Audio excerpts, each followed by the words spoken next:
Berdavid İnkişaf Mərkəzinin baş sponsorluğu ilə çıxış yolu başladı.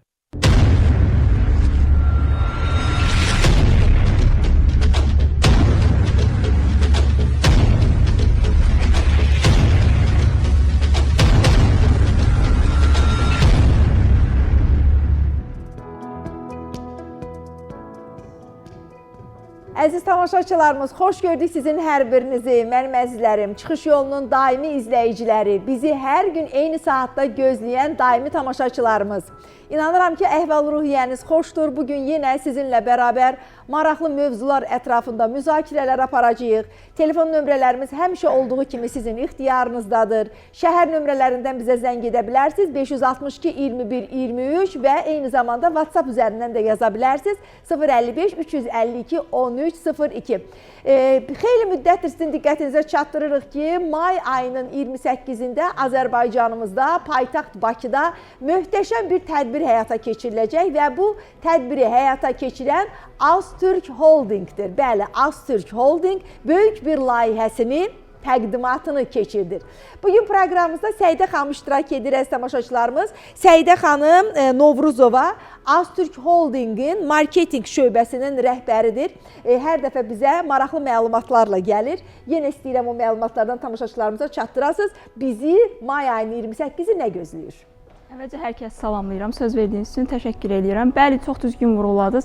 28 may tarixində Hilton Bakuda Azərbaycan Qlobal Mərkəz və Gələcəyin Körpüsü adlı Neordo layihəmizin təqdimatı baş tutacaq. Təqdimatımız sadəcə məlumat xarakterlidir. Və belə qeyd edeyim ki, biz artıq dəfələrdir ki, sizin proqramda bizim layihənin təqdimatı baş tutur və insanlarda təbii ki də maraq oyanır. Və cəmiyyətimizin elə üzvləri var ki, bəzən biz onları görə bilmirik. Hansı ki, onların ideyaları, onların fikirləri cəmiyyətin inkişafına yönümlüdür və cəmiyyətə fayda vermək məqsədi daşıyır. Məhz belə bir zamanda mən Aztürk Holdingin rəhbəri və Neordo layihəsinin formalaşmasına xüsusi önəm daşıyan Güləli Bağırovun adını qeyd eləmək istəyirəm. Salamlarınızı yetirin. Bəli, həm salamımızı yetirək, həm də ki, ona şəxsən təşəkkürümü bildirirəm. Güləli Bağırov özü əslən Şuşalıdır və Qarabağ Şuşa xanı İbrahim Xəlil xanın kötücəsidir. O, 12 kitab müəllifidir və hüquq elmləri doktorudur. Amma belə qeyd edeyim ki, onun fəaliyyət sahəsi sadəcə hüquqla məhdudlaşır desək, təbii ki, bu yanlış olar. O, eyni zamanda cəmiyyətin düşüncə modelinə yön verən elmi ideoloji ideyaları, baxışları da əhatə eləyir. Və bunun beynəlxalq ideyaya çevrilməsinin ən bariz göstəricilərindən biridir ki, Güləli Bağırov ilk Azərbaycanlı müəllifdir ki, London Universitetinin hüquq fakültəsində onun kitabları ilə 16 saatlıq dərs proqramı keçirilir və bu bizim üçün həqiqətən qürur verici və fəxr ediləsi bir haldır. Onun kitablarından birinin də adı Neordodur. Məhz layihənin formalaşmasında da xüsusi rol oynayır. Bəs bu Neordo sözü nə anlama gəlir? Adından da məlum olduğu kimi Neordo yeni düşüncə, yeni həyat tərzi, yeni sistem deməkdir. Məhz Neordo layihəsinin yeni yaşayış massivi. Bəli, Neordo layihəsinin əsas prioritetlərindən biri odur ki, dünyanın ən hündür binasını, Azərbaycan Tower adlı binanı inşa etməkdir. Məhz Neordo ilə bağlı, inkişaf mərhələsində olan Neordo layihəmizlə bağlı ideyalar konseptual və məlumat xarakterlidir. Faktiki icra müəyyən icazə və razılıqlardan asılıdır. Və xalq arasında belə bir deyim var ki, tikdim ki, izim qala, tikmədim ki, özüm qala. Bəzi insanlar vardır ki, onlar iz qoymaq üçün bu dünyaya gəlir. Onlar getmir, düşüncədə qalır. Məhz Güləli Bağırov və bu layihə üçün çalışan bütün əməkdaşlarımızın bir mövqesi, bir belə deyim ki, məqsədi var ki, ancaq xalqımıza fayda vermək, cəmiyyətimizi, bəli, müasir gələcəyə formalaşdırmaqdır. Çox gözəl, uğur olsun. Biz də səbirsizliklə tamaşaçılarımız gözləyirik may ayının 28-i gününü hamılıqla bərabər bu layihənin Aztürk Holdingin bizlərə və bütün dünyaya təqdim edəcəyi bu layihəni görmək, baxmaq, eyni zamanda baxıb sevinmək. Çünki belə bir möhtəşəm layihə məhz Azərbaycanımızda inşa olunacaq və elə dünən də proqramımızda qeyd etdim ki, əgər bu layihənin inşasına tez bir zamanda başlanılacaqsa, ümid edirəm ki, tez də başlanılacaq. Xeyli insan bu layihənin tikintisində iştirak edəcək. Demək ki, saysız hesabsız evlərimizdə o iş axtaran bizim bacı qardaşlarımız da iş yerləri ilə təmin olunacaq. Bax, bu da çox gözəldir. Xeyirli uğurlu olsun. Çox sağ olun. Səbirsizliklə gözləyirik. sayılı günlər qalıb və əziz tamaşaçılarımız, diqqətinizə çatdırım ki, bu layihənin təqdimatında Azərbaycan vətəndaşı olaraq hər kəs iştirak edə bilər. Təbii xaricdən gələn qonaqları məxsusi dəvət edəcəksiniz, rəsmi qonaqlarınız olacaq. Bəs deyək ki, sıravi vətəndaşlar iştirak etmək istəyirsə? Bəli, əlbəttə iştirak edə bilər. Qeyd etdiyim kimi bizim rəsmi Instagram, digər sosial şəbəkələrimizdə dəvətnaməmiz qeyd olunub və orada QR kod vasitəsilə vətəndaşlarımız qeydiyyatdan keçərək iştirak edə bilərlər. Çox gözəl, əla, xeyirli uğurlu olsun. Reklam fasiləsinə ayrılırıq. Birdavid Uşaq İnkişaf Mərkəzinin baş sponsorluğu ilə çıxış yolu reklamlardan sonra davam edəcək.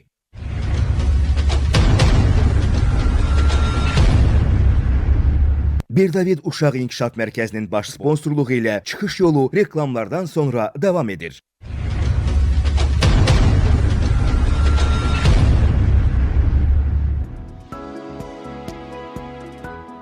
Əziz tamaşaçılarımız, mən sizə sponsorlarımızı təqdim etmək istəyirəm. Unikal xaricdə təhsil və hüquqi konsaltinq şirkətini diqqətinizə çatdırmaq istəyirəm. Əgər xaricdə təhsil almaq istəyirsinizsə, xüsusilə Türkiyə universitetlərində, Rusiya, Ukrayna, Özbəkistan universitetlərində təhsil almaq istəyənlər buyurub müraciət edə bilərsiniz. Bu şirkətdə çalışan əməkdaşların hər biri hüquqşünaslardır və hüquqşünaslar olduğuna görə mən elə başa düşürəm ki, hər bir valideyn və abituriyent rahatlıqla bu şirkətə müraciət edəcək. Sizin bütün sənədlərinizi hüquqşünaslar hazırlayacaqlar. Heç bir sənəd üçün heç bir yerə gedib əziyyət çəkməyəcəksiniz və oxuduğunuz illərdə hər hansı bir problemlə üzləşəcəksinizsə, yenə Unikal xaricdə təhsil şirkətinin əməkdaşları, hüquqşünaslar sizin yanınızda olacaqlar. Bir sözlə qarşılanma, yerləşdirilmə, imtahan boyunca sizin yanınızda olan əməkdaşlarımız hər biri sizə dəstək olacaqlar. Və son olaraq mənim əzizlərim, bu şirkət, bu xaricdə təhsil şirkəti elə universitetlərlə əməkdaşlıq edir ki, həmən universitetlərin diplomları Azərbaycanda Təhsil Nazirliyi tərəfindən tanınır. Əsas məsələ budur, təşəkkürümü bildirirəm. Və ikinci olaraq biz sponsorumuz Sabimed Sağlıq və Turizm şirkətinə təşəkkürümüzü bildiririk. Xüsusilə Səbinə xanım, sizə minnətdarlığımı bildirirəm. Bizim Azərbaycanlılarımız üçün geniş imkanlar yaradırsınız. Mənim əzizlərim, elə insanlar var ki, əməliyyat olunmalıdır, müalicə olunmalıdır. Amma deyək ki, onun əməliyyat və yaxud müalicə pulunun, ödənişinin bir hissəsi çatışmır. Bəli, Sabimed Sağlıq və Turizm şirkəti deyək ki, beynəlxalq aləmdə müəyyən şirkətlər və təşkilatlarla əməkdaşlıq edir ki, bu şirkət və təşkilatlar belə insanlara ianələr vasitəsilə dəstək olurlar. Sizin əməliyyatınıza və müalicənizə maddi dəstək olmaq istəyən təşkilat və şirkətlər var. Bu bir fürsətdir, bu fürsəti qaçırtmayın. Telefon nömrələrini ekranlarda görürsünüz. 90 536 337 81 27 nömrəsi ilə əlaqə saxlayın. Birbaşa Səbinə xanımla danışın, dəstəyinizi alın mənim əzizlərim. Hər birinizə can sağlığı arzu edirik və diqqətinizə çatdırım ki, siz qardaş Türkiyəyə əməliyyat və yaxud müalicə üçün getdiyiniz andan etibarən Sabimed Sağlıq və Turizm şirkətinin əməkdaşları başda Səbinə xanım olmaqla sizin yanınızda olacaqlar. Sonuna qədər, Azərbaycana dönənə qədər, hətta Azərbaycana döndükdən sonra ola bilər ki, dərmanlara ehtiyacınız olar, ola bilər ikinci dəfə yoxlanış üçün bir daha həkimin qəbuluna yazılarsınız. Yenə Sabimed şirkəti sona qədər sizin yanınızdadır. Bir daha deyirəm, hər birinizə can sağlığı arzu edirəm. Səbinə xanıma da bol-bol uğurlar, müvəffəqiyyətlər və təşəkkürümü bildirirəm. Qonaqlarımızı gəlin salamlayaq, mənim əzizlərim. Bizim dəyərli Elmirə xanım bugün bizim proqramımızın qonağıdır. Elmirə xanım hər dəfə gələndə sevinirik, çünki bizim müəllimlərimizə, pedaqoqlarımıza çox böyük rəğbətimiz var, sevgimiz var. Elmirə xanım da ömrünün böyük hissəsini müəllimliyə, pedaqogikaya, təhsil sahəsinə, Azərbaycan təhsilinə həsr etmiş bir insandır, elm adamıdır. Elmirə xanım pedaqogika üzrə fəlsəfə doktorudur. Həm də Elmirə xanımın bir qabiliyyəti var mənim əzizlərim. Elmirə xanımın çox gözəl qələmi var. Azərbaycan Yazıçılar Birliyinin üzvüdür. Çox gözəl şeirləri var. Elmirə xanım, xoş gəlmisiniz proqramımıza. Birazdan rica edəcəm, sizdən bir şeir oğurlayacağıq. Oldu mu? Hacı müəllim, xoş gəlmisiniz əzizim. Necəsiz Hacı müəllim? İctimai xadim. Hacı müəllimi təqdimat etməyə ehtiyac yoxdur da. Hacı müəllim özü brenddir. Necəsiz? Sağ olun, çox sağ olun, var olun. Hər şey yaxşıdır. Belə gözəl verilişdə necə ola bilərim? Hər şey mükəmməl. Hər zaman yaxşı olasınız və çıxış yolunun sağ əli, dirəyi, sütunu hüquqşünaslarımızdan olan bizim Zaur müəllim hər zaman bizə dəstək, bizə müraciət edən bacı qardaşlarımıza dəstəkdir. Allah sizə can sağlığı versin. Zaur müəllim, xoş gəlmisiniz proqramımıza. Bu suallara başlamazdan öncə istəyirəm bir əhvalımız xoş olsun deyə bir musiqi dinləyək. Mənim gözəl bir balam gəlib proqramımıza, Yusif Qasımzadə. Çox gözəl mahnılar ifa edir. Yusif gəlsin görüm. Ay nə gözəldir, ay nə yaraşıqlıdır mənim balam, mənim oğlum. Xoş gəldin Yusif. Gəl görüm mənim balam. Gözəlim, yaraşıqlım mənim. Yusif, səndən bir gözəl mahnı istəyirik. Buyur mənim əzizim. Buyur, Yusifdən gözəl bir mahnımız gəlir.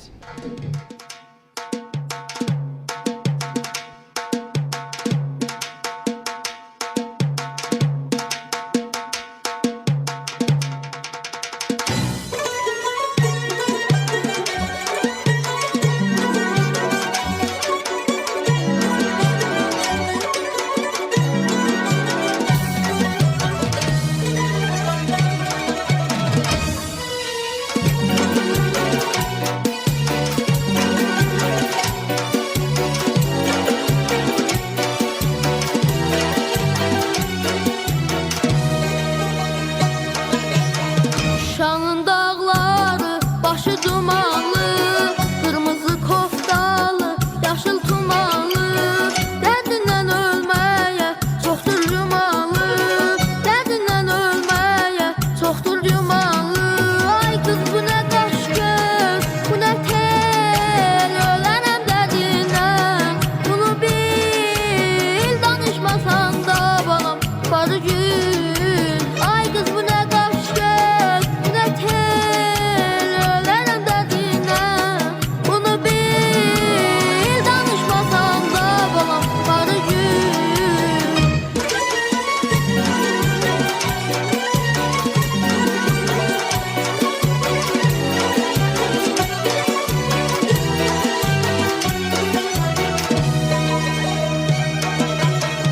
Şuşada axşamlar yanar ulduzlar, onlardan gözəldir gəlinlər qızlar. Yol üstə dayanıb yarını gözlər, yol üstə dayanıb yarını gözlər. Ay qız, bu nə qaş göz, bu nə tel, ölənəm dərdindən, bunu bil, danışmasan da balam, barı gün. Ay qız, bu nə qaş göz, bu nə tel, ölənəm dərdindən, bunu bil, danışmasan da balam, barı gün.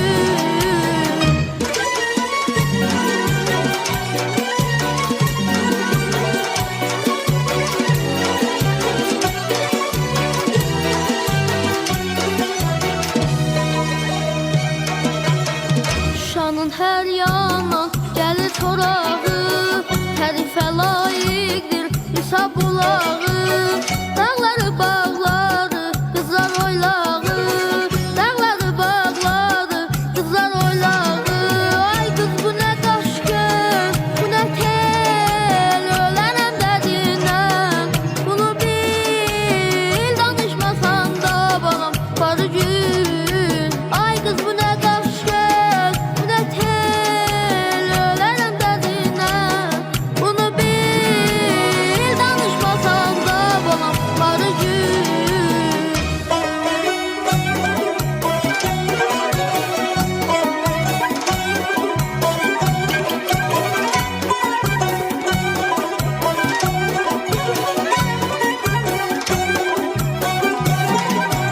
Ay qız, bu nə qaş göz, bu nə tel, ölənəm dərdindən, bunu bil, danışmasan da balam, barı gün. Ay qız, bu nə qaş göz, bu nə tel, ölənəm dərdindən, bunu bil, danışmasan da balam, barı gün.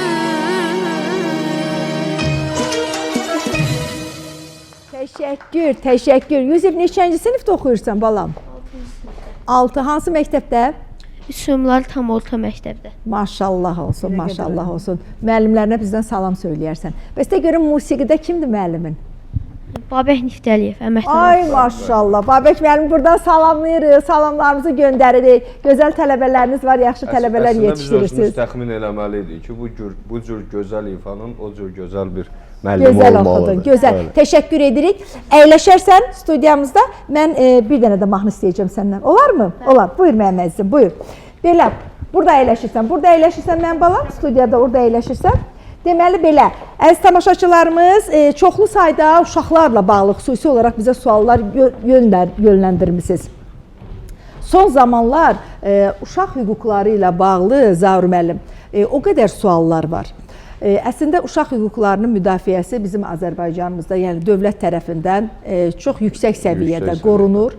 Deyim ki, elə bizim xalqımız da hər zaman uşaqlara diqqətini, qayğısını daha çox edir. Evdə deyərdim ki, bizim birinci növbədə hər bir ailəmizdə uşaqlardır. Amma elə ailələrimiz də var ki, doğrudan da uşaqlar o ailələrdə acınacaqlı durumdadılar. Hətta belə deyim, bizə bəzi qonşular belə zəng edirlər ki, deyək ki, təzyiqə məruz qalan uşaqlar var, təhqirə məruz qalan uşaqlar var, nə edək, hara müraciət etməliyik? Ümumiyyətlə, belə olan halda qonşu məsələn hara müraciət etməlidir? Əgər qonşu digər qonşunun evində uşağın vəziyyətinin kritik olduğunu hiss edirsə. Zənglərinizi buyurun əziz tamaşaçılarımız, suallarınız varsa suallarınızı ünvanlaya bilərsiniz. Bəli, buyurun. Həqiqətən çox doğru vurğuladınız ki, təbii ki, bütün dövlətlərdə bu belədir, amma Azərbaycanda bu həm də bir milli dəyərdir ki, uşaq hüquqları həmişə üstün götürülüb, uşağın mənafeyi, marağı üstün götürülüb. Hətta yeni doğulmuş uşağa şəxsiyyət vəsiqəsinin verilməsi də bu artıq uşağa bir şəxsiyyət kimi yanaşılma deməkdir. Qanunvericiliyimizdə də hətta var ki, ana bətnində olan dövrdə artıq bir vərəsəlik hüququ qazanmış olur ki, bunlar da uşaq hüquqlarının üstün götürülməsi üçün bir belə hesab edirəm ki, bir sübutdur. Qanunvericilikdə siz deyən hallarda təbii ki, nəzərdə tutulub. Uşaq hüquqları haqqında Azərbaycan Respublikasının qanunu var. Biz uşaq hüquqları haqqında beynəlxalq konvensiyaya üzv olmuşuq. Bu ilə bağlı müxtəlif qurumlar var. Ailə Uşaq Komitəsi var və yerli icra hakimiyyətlərində təbii ki, qayyumluq himayəçilik komissiyaları var ki, indi onun adı bir qədər dəyişib, fərqli olub. Bəli. Və artıq həmin komissiyalar, şöbələr və komissiyalar var və komissiya üzvləri də hamısı kifayət qədər belə deyək də, həm işinin peşəkarı, həm də adətən rayon ictimaiyyətindən nüfuzlu olan adamlardan seçilir. O adamlara müraciət edə bilərlərmi? Komissiya birbaşa rayon icra hakimiyyətinə hər kəs qohumunda, qonşusunda, öz ailəsində uşaqların hüquqlarının pozulması ilə bağlı, uşaqların maraqlarının pozulması ilə bağlı olduğu hallarda müraciət edə bilər. Vətəndaşdır, vətəndaşlarımız daha çox deyək ki, 102 xidmətinin telefon nömrəsini, bu qısa nömrəni əzbər bilir, düzdürmü? Amma deyək ki, 10 qapını döyək, deyək ki, sizin yaşadığınız rayon üzrə icra hakimiyyətində hər hansı bir nömrə bilirsiniz, deyəcəklər bilmir. Mən yaşadığım rayonu 102-yə zəng edərsə, 102 xidməti yönləndirə bilərmi? Doğru deyirsiniz. Bütün rayon icra hakimiyyətlərinin 102 kimi bir qısa xətt, 4 rəqəmli qısa qaynar xətt telefon nömrələri var. Amma çox vətəndaş şəxsən onu mən bilmir. yaşadığım rayonun telefon nömrəsi, icra hakimiyyətinin qaynar xətt nömrəsini bilirəm. Bundan əlavə qayyumluq himayəçilik komissiyasından da təbii ki, işimlə əlaqədar tanıyıram. Amma siz doğru vurğuluyorsunuz ki, belə bir hal varsa, bu təbii ki, eyni zamanda hüquq mühafizə orqanlarının işidir ki, burada Daxili İşlər Nazirliyinin 102 qısa qaynar xətt nömrəsinə də zəng eləmək olar. Olar. Təbii ki, Aha, reklamlara ayrılaq, reklamlardan sonra daha ətraflı danışacağıq. Birdavid Uşaq İnkişaf Mərkəzinin baş sponsorluğu ilə çıxış yolu reklamlardan sonra davam edəcək.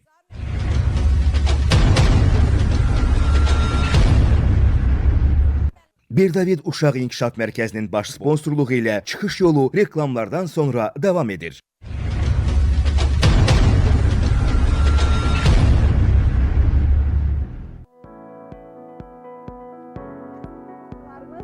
Bilirsiniz ki, biz hər dəfə uşaqlarla danışanda xüsusi qayğıya ehtiyacı olan uşaqların daha çox müzakirəsini aparırıq və autizm əlamətlərini özündə daşıyan uşaqlardan daha çox danışırıq. Çünki bugün təkcə Azərbaycanda deyil, bütün dünyada bu tip uşaqların sağalması ilə bağlı, onların reabilitasiyası ilə bağlı çoxlu mərkəzlər açılır, mütəxəssislər bu işlərlə məşğuldurlar və biz də media işçiləri olaraq bizim boynumuza düşən borc isə nədir? Biz insanları, vətəndaşları maarifləndirməliyik.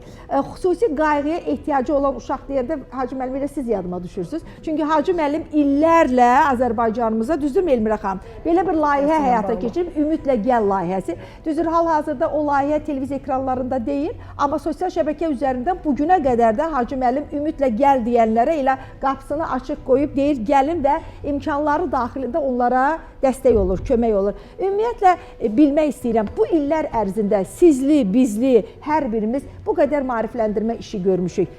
Görə bilmişikmi? Nəsə nəticələr varmı? Dəyişiklik varmı? Heç olmasa təfəkkürdə. Çox böyük dəyişikliklər var. Çünki sizdə, bizdə bu işi başlayanda hardasa 2017-ci il, 16, 15-ci illərdə bu işləri başlayanda bilirsiniz ki, insanlar o qədər maariflənməmişdilər. Hətta fiziki məhdudiyyətli uşaqları evlərdə gizlədirdilər, qapıyırdılar, qalırdılar uşaqlar orada. Heç bayır üzü görmürdülər bir çox uşaq. Amma indi faktiki o qədər mənə valideyn yazır ki, bizim bilirsiniz layihələrimiz var ki, hansı ki biz ümumi, yəni uşaqları sosiallaşdırırıq, konsertlərini təşkil edirik, tədbirlər təşkil edirik. Bir çox valideynlər yazır ki, yəni mənim uşağımı çox xahiş edirəm, o uşaqlarla bərabər sosiallaşdırın, o uşaqlarım orada iştirak eləsinlər. Və bəli, həqiqətən də artıq bu maarifləndirmələrin çox böyük xeyri var. Və ikinci bir də bizim sevimli Leyla xanımımız və Mehriban xanım bu uşaqların Heydər Əliyev fondu bu uşaqların yanında olduğu üçün də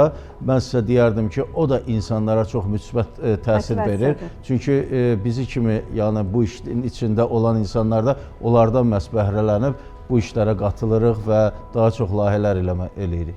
Çox gözəl. Buyurun Elmirə xanım. Ümumiyyətlə, Hacı müəllim çox gözəl vurğuladı. Cəmiyyətimizdə bu cür uşaqlar çoxluq təşkil edir, xüsusilə son illərdə. Ancaq onlar həqiqətən də adaptasiya olmağa çox, necə deyim, ailənin də, uşağın da çox bir ehtiyac duyurdu. Ancaq bu cür dövlət səviyyəli proqramların həyata keçirilməsi, layihələrin həyata keçirilməsi, o uşaqların, valideynlərin, uşaqların özünü də oraya adaptasiya olunur və onlar artıq cəmiyyətə qoşulurlar. İstər onların fiziki, misal üçün, psixoloji, intellektual səviyyələri nəzərə alınmır. Onların diaqnozu ilə bağlı, bu xəstəliklə bağlı, yəni onlar sağlamlıq imkanı məhdud olan uşaqlardaxı. Ancaq onların müəyyən istedadı hardasa var. O istedadı büruzə vermək üçün gözəl rəqs eləyir. Mən onlar rəqs eləyəndə onların tədbirlərində iştirak eləmişəm Hacı müəllimin tədbirlərində. Gözəl mahnılar oxuyan uşaqlar var, gözəl səslər var. Həm də uşaqlar istedadlarını göstərirlər. Ancaq Yunanların bir sözü var, deyir, istedad torpaq altında mərmər kimidir. Onu üzə çıxartmazsan batıb qalacaq. Onu üzə çıxartmaq, bax sizin layihələrin çox böyük rolu var. Ona görə həqiqətən də o valideynlər, o uşaqlara siz nə qədər böyük sevinç bəxş edirsiniz. Dövlətimizin də qayğısı çoxdur. Təbii. Çox dövlətimizin qayğısı. Və əziz tamaşaçılarımız, bilirsiniz ki, biz hər dəfə proqramımıza məhz Azərbaycana övladının sağalması üçün gələn, ümid edib gələn və David Eyxelin, Yosifa Eyxelin adı ilə Azərbaycana gələn valideynləri dəvət edirik. Bugün bu приехали из Молдовы, da? Moldovadan gələn bir valideynimiz var. Bax, o valideynimizi hal-hazırda dinləyək. Xoş gəlmişsiniz. Добро пожаловать. Мы вас слушаем. Мы приехали уже в третий раз на третий курс лечения. Aha. Наш Üçüncü dəfədir gəliblər Azərbaycana. Üçüncü kurs müalicələrini alırlar. Наш сын меняется На этот из-за... год третий раз или в прошлом году приехали? В прошлом году второй раз было, а сейчас третий. Aha, deməli keçən il 2 dəfə gəliblər, bu ildə 3-cü dəfədir gəlirlər. Мой сын изо дня в день все лучше и лучше становится. Он меняется, он в хорошую сторону меняется. Saşa zovут его, да? Саша. Сколько ему лет? 7,5. Aha, deməli 7 yaş yarımdır Saşa. Saşanı mən görmüşəm, mərkəzdə görmüşəm. Bəli, mərkəzdə olarkən əlbəttə Saşanı görmüşük və мы видели с Сашей, вашим сыном, вы, наверное, нас знаете, несколько раз были мы там. Да, и hər dəfədə Saşanın dəyişməyini görürük ki, göz qabağında həqiqətən də çox gözəl nailiyyətlər əldə edirlər. Sağ olsunlar David də, Yosifa xanım da ki, bax belə deyərdim ki, köməyə, dəstəyə ehtiyacı olan analar dünyanın hər yerindən axışıb gəlirlər ki, onların yanlarında olsun, onlara kömək olsunlar. Azərbaycana gəlirlər. Baxın, Bəli. Moldova ilə Azərbaycanın arası görün neçə yüz kilometrdir. Amma valideyn uşağının əgər burada yaxşılaşmasını görürsə, yaxşı nəticələri görürsə, demək ki, 3-cü dəfə deyil, lazım olacaq 5-ci, 6-cı dəfədə gələcək. Продолжайте, пожалуйста. Какие улучшения вашего Saşa? İbrahim müəllim, xoş gəlmisiniz əzizim. Gəlin, keçin, əyləşin, cərmələyəcəyik sizi, amma eybi yox, bu dəfə yox. Xoş gəlmisiniz. Necəsiniz? İbrahim müəllim də bilirsiniz ki, xüsusi qayğıya ehtiyacı olan uşaqların hər zaman yanındadır. Bizim dəyərli dostlarımızdandır. O tədbirlərdə İbrahim müəllim bilmir day tədbirin o tərəfinə, bu tərəfinə, uşaqlara Əsas xoş yük getsin, ona düşür. valideynlərə xoş getsin. Qaçır, ora, bura. Allah sizi qorusun İbrahim müəllim. Çox sağ olun, Gözəl işlə minnətdaram. məşğulsunuz, bilirsiniz? Var ol. Var olasınız. Продолжайте. Zahir müəllim, buyurun, suallarınızı verin. Belə gözləyirəm gör bir yazıb giriş eləsin. Hadisələr çox tez-tez cərəyan eləyir studiyada. Mən sonra onları bir kəlmədə deyim. Əlbəttə, Hacı müəllim. Deməli, bu yaxınlarda bizim bir yaxın adamımız var idi. Mənə müraciət ediblər. Deyir, Bəli. bəs biz çox araşdırmalar eləmişik və dünyanın İsraildə deyir, belə bir insanlar yaşayır. David yaşayır, bir də yoldaşı yaşayır. Deyir, biz onlara müraciət eləmək istəyirik və məndən məsləhət alırıq ki, biz necə gedək İsrailə, necə müraciət deyirəm, onlar İsraildə deyirlər. Onlar artıq uzun müddətdir Azərbaycandadırlar və Azərbaycanda xidmət göstərirlər. Nə gözəl. Həqiqətən çox gəldilər, müraciət elədilər və ümid eləyirəm ki, bu qısa zamanda olub, ümid eləyirəm ki, çox möhtəşəm nailiyyətlərlə də onlar bizim qarşımıza çıxır. İnşallah. Продолжайте. У нашего сына не было указательного жеста. Uказательного жеста. Aha, Da. yəni göstərə bilmirdi də. Aha, yəni Он belə не мог uşaq nəyisə göstərə показывать, bilmirdi. он не понимал. Сейчас, можно сказать, 90% уже все понимает. Oo. У него появился указательный жест, и Ага. он пытается сказать, что хочет. Artıq Это хочу, это. artıq o istədiyini deyə Допустим, bilir. покажи, что хочешь, Göstərebilir. он говорит, Пальцы он показывает. показывает, но он все слово еще не может выговаривать. İstədiyini göstərə bilər, amma hələ tam olaraq Пока он не danışa говорит, да? У него, Какие-то слова у есть него или нет? короткие слоги есть из двух букв. Aha. Допустим, мы идем купаться, он говорит «па». Из всего слова «па», потому что многих звуков еще нет. Ну, вы его понимаете. Hələ Da, ki, o конечно. səslərin bir çoxunu belə deyək də, tələffüz eləyə bilmir, ona görə sözləri bilmir, А так sözləri ребенок старается, hissəvi şəkildə. он tələffüz хочет сказать, но из-за того, что нет у всех звуков, он не может все высказать. А Йосифа ханым что говорит? Он будет говорить или нет? Иосифа Ханама очень обрадовалась Постарается, этому да? и сказала, что очень хорошее продвижение. Oy, nə gözəl, nə Gözfə gözəl. xanım buna çox sevindi və dedi ki, çox yaxşı irəliləyişlər var. У нас дома есть собака, нам подарили собаку. Он о ней заботится. İndi gəl Он tərcümə elədi каждый o söz. день убирает ее место, дает ей водичку. Deməli, bizim balaca evimizdə bir it deyir, balası ha. deyir, bizə hədiyyə eləyiblər. Uşaq deyir, oynayır onunla, ona xidmət eləyir. Ev heyvanıdır da, ev Они heyvanına. вместе бегают по двору, Очень хорошо. как друзья. Yəni o qədər inkişaf var ki, o itə belə Uşaqla xidmət bərabər. eləyə bilir. Nə gözəl. Ananın gözlərində necə sevinç var. Ну и, конечно, и вот сон тоже Саша, у лучше вас стал. один? Нет, 4 детей у нас. Oo, Dörd 4 övladlar. uşaqlı anası. Maşallah. Младший ребенок? Mладший, да. Ага.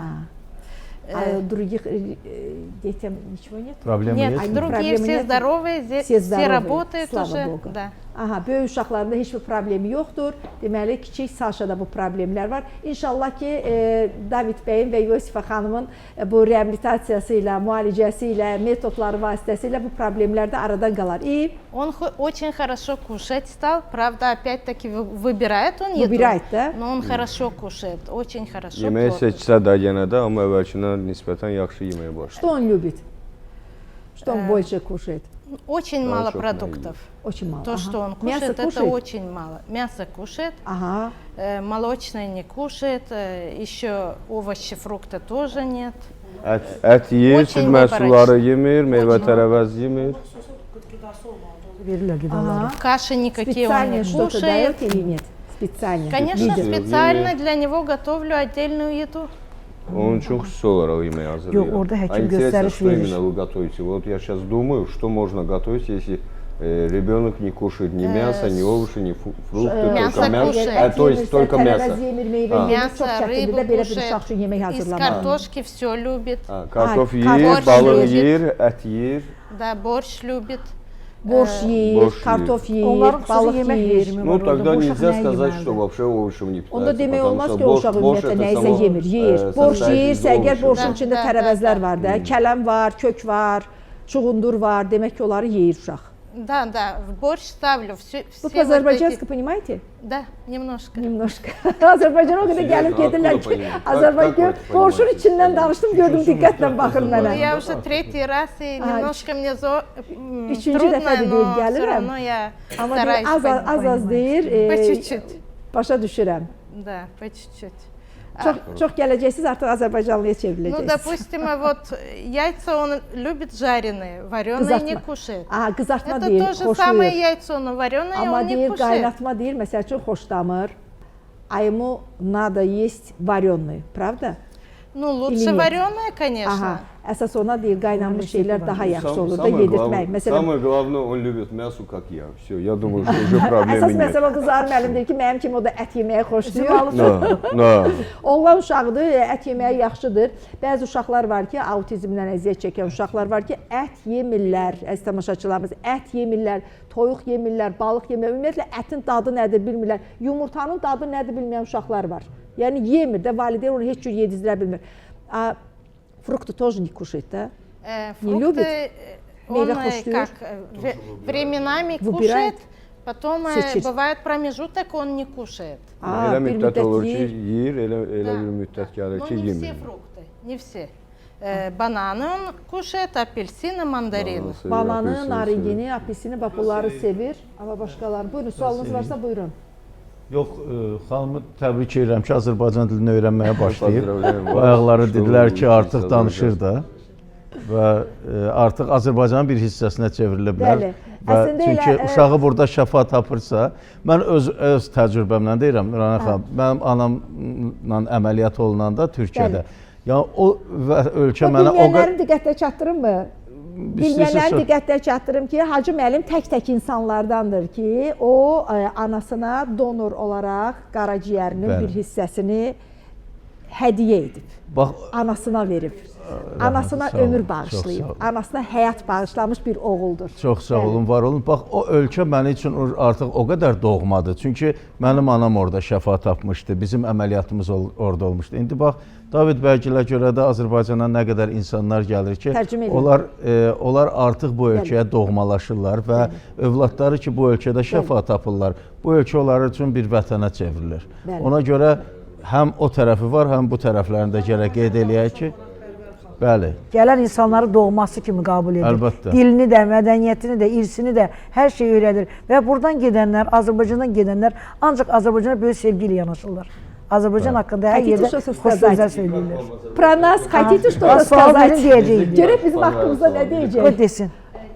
Я ваш не могу никак Ну, научиться. понимаете, да? Но понимаю, да.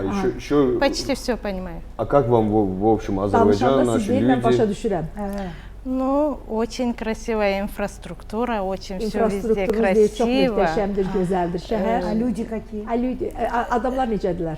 Ну, я ни с кем так не контактирую, а просто туда и обратно. Ну, когда, Нас же, скажем, знаете, заходите в Bizi магазин, tanıyırsınız. пользуетесь транспортом, Transportda, nəqliyyatda adamları görürsünüz. Вроде хорошо, и хорошо. люди тоже хорошие. я думаю, что вам обязательно еще несколько раз надо будет прийти, Спасибо. потому Вы что еще я хотели думаю, Азербайджана келмедiniz. вы первый человек, что от души İlk- не говорит, ilk что ilk не, adamsınız нам ki, нам bizim очень haqqımızda понравились biz bu ваши qədər люди. istiqallıyıq. И из-за этого обязательно надо еще несколько Ona раз görə вернуться. yenidən gəlmək lazım Общаться- Azərbaycana ki, общаться bizim haqqımızda больше. daha geniş məlumat əldə edəsiniz. Adətən Azərbaycana Bəli, bir dəfə Azərbaycana gələn gələndə. onu hava limanına endiyi zaman, taksiyə mindiyi zaman mağazaya daxil olduğu zaman o münasibəti görürlər. Təbii. Uşaqlarımız bu yaxınlarda gedib Azərbaycandan ilk Bəli. dəfə idi Azərbaycandaydılar. Yəni buradan göz yaşlarından ayrıla bilmirdilər məhz insanların ünsiyyətinə görə, münasibətinə görə. Bəli. Əməkdaşlara Və ölkənin görə, gözəlliyinə hörmətə görə, görə. bəli. Bizim xalqımızda bu yüksək səviyyədədir. Əlbəttə. Sonsuz, çox şükür. Davam edirik əziz tamaşaçılarımız. Çoxlu sayda suallarımız var. O suallardan istəyirəm mən ünvanlıyam. Deməli, bir valideynimiz yazır ki, Başladı. bəli. Deməli bir valideynimiz var. Yazır ki, deməli 4 uşağım var. 2 ildir uşaqlarımı görmürəm. Ata kimi mənim də haqqım var. İcra şöbəsinə gedib gəlməkdən yorulmuşam. Hər dəfə söz verir uşaqların anası ki, gətirəcəm. İcraçı da eyni saatda məni zəng edib çağırır. Gedirəm ki, yoxdular. Nəticə etibarilə təbii ki, məhkəmənin bir qanuni qüvvəsini almış məhkəmə qətnaməsi var və həmin qətnamə icra olunmalıdır və icraçı bir neçə dəfə humanistlik göstərib anıya bildiriş verir, dəvət edir. Ana hər dəfə ola bilsin müxtəlif bəhanələrlə o görüşdən yayınır. Amma ən son anda icraçı məhkəməyə bu barədə aktları toplayacaq, məhkəməyə təqdimat verəcək və ana ən yaxşı halda himayəsində az yaşlı uşaq olduğu üçün ağır cəza almasa da cərimə cəzası alacaq. Cərimə cəzası alacaq. Mütləq 500 manatdan 1000 manata kimi cərimə cəzası Hətta? var orada. Bəli, 500 manatdan 1000 manata kimi cərimə cəzasıdır. Ola bilər birinci dəfə 500 manat olar, növbəti dəfə 1000 manat olar. Bu icraçının məsuliyyətidir, deməlidir anıya xəbərdarlıq etməlidir. İcraçı bunu anıya xəbərdarlıq etməlidir və icraçının bildirişlərində də zaten bu barədə İnzibat Xətalar Məcəlləsi maddə yadımdan çıxdı. Bir də Cinayət Məcəlləsinin 306-cı maddələr mütləq qeyd olunur. Bildirişdə bu qeyd olunur zaten. Bildirişdə qeyd olunur. Bəli. Ondan mən belə başa düşürəm ki, şifahi məlumat verirəm. Yəni bildiriş gedib çatmayıb ki, yəni ananın xəbəri yoxdur. Bəli, bu məsələnin birinci tərəfi ananın hesab edirəm kifayət qədər xəbəri var. İndi informasiya əldə eləmək, hüquqi məsləhət almaq bilirsiniz ki, o qədər də çətin deyil. Amma gəlin mən məsələyə bir qədər də başqa aspektdən baxım ki, bu günlər uşaqla ünsiyyətdə çətinlik çəkən və bu barədə şikayət eləyən, qanundan, məhkəmədən, icra orqanlarından narazı qalan kifayət qədər atalar var. Gəlin görək onlar haqlı olaraqmı narazıdırlar? İnandırım sizi ki, haqsız olaraq narazıdırlar. Niyə? Niyə? Çünki niyə haqsız olaraq? Atadır, öz övladını görmək istəyir. Niyə haqsızdır ki? Adam deyir ki, 2 ildir mən 4 uşağımı görmürəm. Tamam, Nurana xanım, baxın.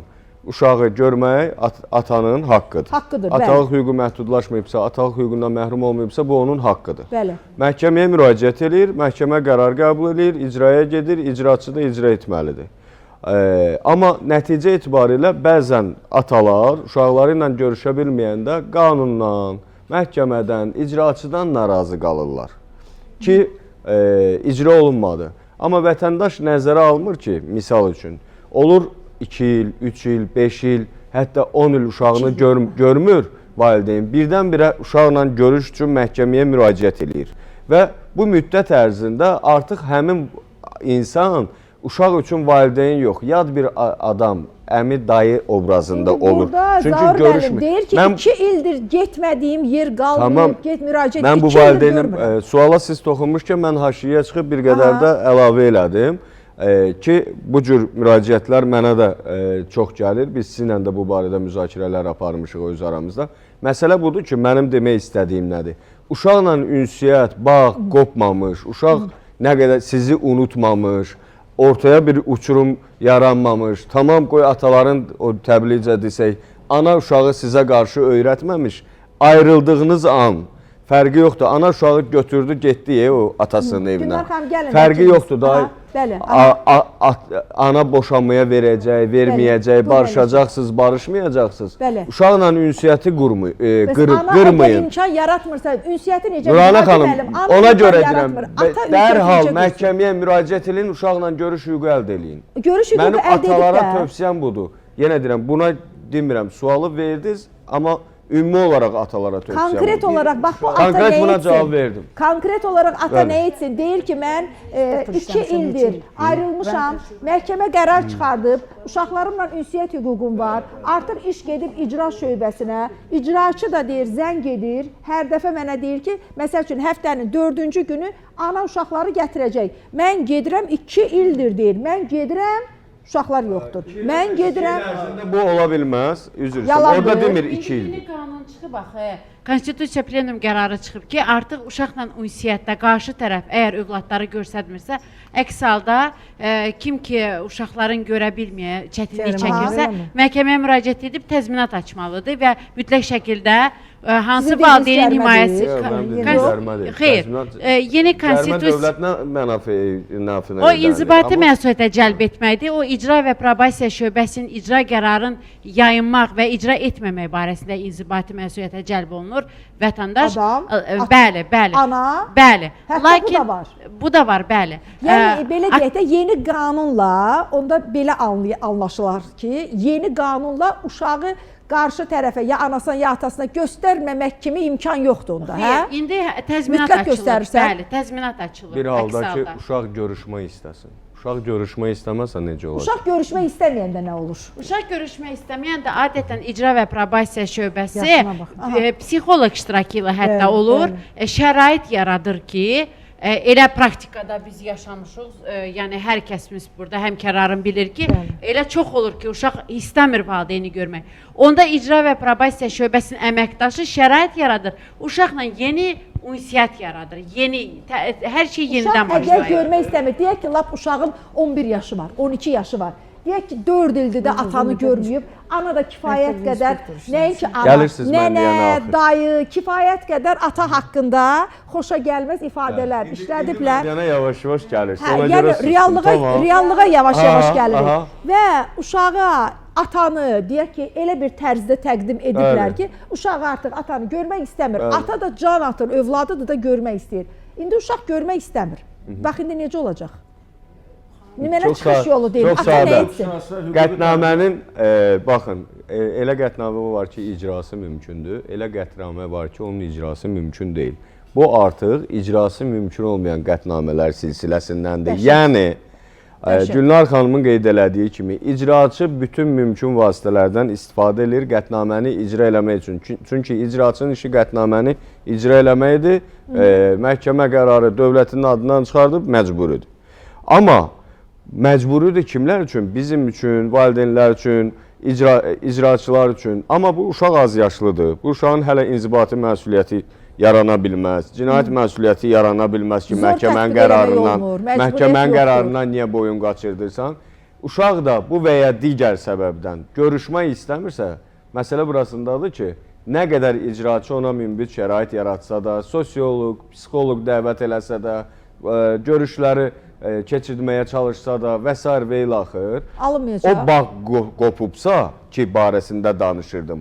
İllərdir ata uşaqla görüşməyib, 5 ildən sonra gəlir uşağı görməyə, 5 ildə artıq uşaq üçün o adam yad adamdırsa, ata obrazı yoxdur artıq. Yad adamdırsa, ana tərəf qohumlar da daim atanı pisləyibsə, uşaq görüşmək istəməyəcək və nəticə etibarilə icraçı da uşağı məcbur eləyə bilməyəcək. Nəticədə bilirsiniz nə olacaq? İndi gəlirəm sizin cavabı. Ata bəlkə həbsdə olub, ata bəlkə xaricdə olub, ata bəlkə işləməyə gedib. Düzdür Zahir müəllim, mən sizinlə bu barədə tam razı deyiləm. Niyə görə? Çünki mən praktikada hələ rast gəlməmişəm ki, yayımlı himayəndəlik orqanı nümayəndəsiyəm, psixoloq təsir göstərməsə övlada. Çünki biz adi kinolardan, həyat tərzindən, indi hər kəs burada valideyində biz görmüşük ki, elə uşaq var ki, 20 ildən sonra yenə də hansısa doğma bioloji atasına, anasına hiss yaranır. Yəni, mən praktikada Zaur müəllim dediyi kimi görmüşəm ki, uşaq 2 il icra probasiya şöbəsində istəmirəm deyir görmək. 1 il, 2 il, amma psixoloq təsir eləyir. Uşağın manyefinə toxunmadan dəvət eləyir, 1 saat görüşür, bu səfər yarım saat, gələn səfər 1 saat. Yavaş-yavaş, ehmal uşaqdan bir balaca da olsa ünsiyyət yaradır. Deyək ki, Zaur müəllimin dediyi kimi, yəni ata obrazında görmürəm də, sadəcə olaraq bir yad adam kimi görürəm. Psixoloq bir də həmən deyək ki, o ata obrazında olan adam, bir də uşaq, üçü bir otaqda görüşür. Bəlkə uşaq qaçdı, uşaq ağladı. Buradan bir mesaj göndərər ailələrə, məsəl üçün bu şəkildə bu hadisələri yaşayan ailələr. Çünki valideynlər, yəni o sırf cahiliyyətdən olan bir şeydir ki, atasını görməsin. Ata bir obrazdır. Yəni uşaq ayrılıbsa ailə, o uşağı valideyn uşaq atasını görmürsə belə, uşaqda gücsüzlük, uşağa həyata qarşı bir inamsızlıq olacaq. Ən azından artıq bir səhv eləyiblər. İki valideyn ayrılıbsa da o şəraiti yaratsınlar ki, o uşaq ailə mühitində böyüsün. Hacı, Çünki bu çox şəkildə doğru deyirsən, amma bu mesajı biz elə sizdir, mən Yaratmayanlar biz var. illərdir veririk. Amma Bu səbəbə görə də bu mesaj effekt vermir. Nuranə xanım, Yenə bu də davam səbəbə edək, çünki siz bəlkə dediyiniz minlərlə səbəbə insanlar görə də bəlkə birinə batır. bizim dövlətimiz, Milli Məclisimiz, Yeni Konstitusiya Plenumu, Ali Məhkəmə qərar niyə verdi ki, təzminat açılsın, uşaqla ünsiyyət yaradan, Yəni bu çətinlik Yəni bunu yaradanlara? biraz zorlamaq hissəsindən də daha mənəvi həmin bu olsun. ortada olan problemi ki, uşaqlar, valideynlərin, tərəflərin arasında bir-birinə qərəzli olmağın qurbanı olduğu üçün bu yeni qanun yaranıb ki, yəni uşaqla ünsiyyət əgər şərait yaratmırsansa, Qəsdən maneçilik ləngidirsə, qəsdən törədirsənsə, buyur təzminat ödəyin. Niyə ki, plenum qərarından sonra mən sizə bizim təzminat ofisə açan var. mən icazə verin deyim, mən sizi bizim ofisə dəvət edirəm. Mən sizə ondan çox qətnamə göstərərəm ki, Ehtiyac yoxdur. Mən özüm qətnamənin qətnamələrin içindəyəm. bəli, qətnamələrin icrasına məhkəmə qaydasında xitam verilib. Çünki qətnamənin icrası mümkün olmayıb. Uşağı heç kim Uşaq istəmir. görüşə məcbur eləyə bilməz. Dedim axı, bütün mümkün vasitələrdən Amma bütün vasitələrdən istifadə eləmək Bir-bir bilməz danışın. qanunda yoxdur. Nəinki? Elə bir şey yoxdur qanunda. Var ki, uşağın hisslərin manifinə toxunmadan şərait yaratmaq ki, valideynlərin tanısın və ünsiyyəti istəsin. Amma elə bir qanun yoxdur ki, uşaq istəmirsə kimsə onu məcbur etsin. Mən onu əsla istifadə etmədim. Mən dedim ki, Mən istifadə uşaqla, edirəm. valideynlə arasında yaranmış münasibətdə bütün qanunlu variantlardan çərçivəsində variantlardan istifadə Yaxşı, olunur. deyək ki, uşağın, deyirsiniz ki, mümkün bütün variantlardan istifadə etdikdən sonra sizin o məhkəmə qərarı icra olunmadı. Kitabı bağlayırıq ki, edə bilmədi, xitam verildi. Yəni, uşaq deyək ki, böyük yaşdadır. Deyək, uşağın 12 yaşı var, uşağı heç cür yola gətirə bilmədi. Ya İbrahim müəllim, 5 nəfər psixoloq gəldi, danışdı. Uşaq dedi, yox, mən o kişi ilə görüşmək istəmirəm, o mənim atam Nəinki deyil. kişi ilə, hətta mənim icraatımda ana ilə görüşmək istəmirəm deyib icraata xitam verilən Müxtəlif işlərdə ola az bilər. deyil. Və əgər uşağın yaşı azdırsa, Yenə də azdırsa nə olur? Deyək ki, 10 yaşı üstü uşağı danışdırırlar, düzdür? Əgər uşağın deyək ki, 5 yaşı var, 5 yaşı varsa mütləq şəkildə icra probasiyası valideynlə görüşdürür. Öz otağında, başqa bir münasib yerdə icazə verir qanun. Uşaqla münasibət yaradır. İcraçı, bəli, uşaqla münasibət yaradır. Az yaşlı olduğu halda. yarada bilirmi? Ümumiyyətlə, deyək ki, İbrahim uşağın müəllim 5 deyir, yaşı məncə var. biz bu ilə maarifləndirmə, bu mövzu ilə bağlı maarifləndirmə tədbir eləməliyik. Mütləq. Deyək ki, uşağın əziz tamaşaçılarımız, bir çox ailələrimiz var, bizə yazan tamaşaçılarımız var. Uşağın var 5 yaşı. Deyək 3 ki, uşaq... yaşında uşaq. Bəli. Məndə hətta video gör. Sualımı deyim sonra da. Mən sizin suala cavab deyirəm. Yox, mən hələ sualımı deməmişəm. Sualımı deməmişəm hələ. Deməli, məsələ belədir. Davam edin, tamam. Deməli, uşağın var 5 yaşı, yaş yarımlıq olanda ayrılıblar, düzdür? Uşaq 4 ildir görməyib, yəni o adamı görməyib, düzdür? O adamın atası olduğunu da bilmir, hə? İndi ata gəlib, ata yox imiş, Azərbaycanda yox idi, düzdür? Ata indi qayıdıb 5 ildən sonra haqlı olaraq, bilmirəm, indi bəlkə haqsızdır, siz deyəcəksiniz onun cavabını. Ata deyir ki, mən haqlıyam, uşağın atasıyam, uşağı görmək hüququna malikəm. Hüquqi cəhətdən haqlıdır. Aha, indi uşaq da ataya tərəf getmir. Çünki o 5 yaşında uşaq o kişini tanımır. Burada indi Əksinə, baxın, burada psixoloq nə edəcək? Burada icra şöbəsi nə edəcək? Burada yəni əgər ana uşağı sənin atandır deyib o kişiyə tərəf, o ataya tərəf, o ata obrazına tərəf itələməsə, birinci növbədə uşaq kimə qulaq asır? Anaya. İndi mənə deyin, hansı deyək ki, icra şöbəsindəki bir icraçı, o da deyək ki, bir əmidir, dayıdır, uşağın gözündə, düzdür? Hə? Uşaq onun sözü ilə və yaxud bir, deyək ki, xalanın, bibinin, bir psixoloqun, bir xanımın sözü ilə gedəcəkmi o kişinin yanına? Atanın əlinə gəlib tutacaqmı? Belə situasiyalarda qalan ailələr var. Əlavə sual da Həqiqətən də cavablandırın. Suala əlavə sualla cavab verim. Siz icraçı olsaz, 5 yaşında uşaqdır. Lap sizə yaxın gəldi. Biraz ünsiyyətə girdiniz. Məsələ burasında bir sual verdiniz ki, lap həbsdəymiş 5 il müddətində. Məsələ burasındadır ki, normalda həbsdə olanda, xaricdə olanda, nə bilim gəmidə olanda və s. da ana daim ata barədə bir xoş söz deyir və s. Xoş söz deməyib burada, ancaq pis ayrılmayıblarsa. deyil.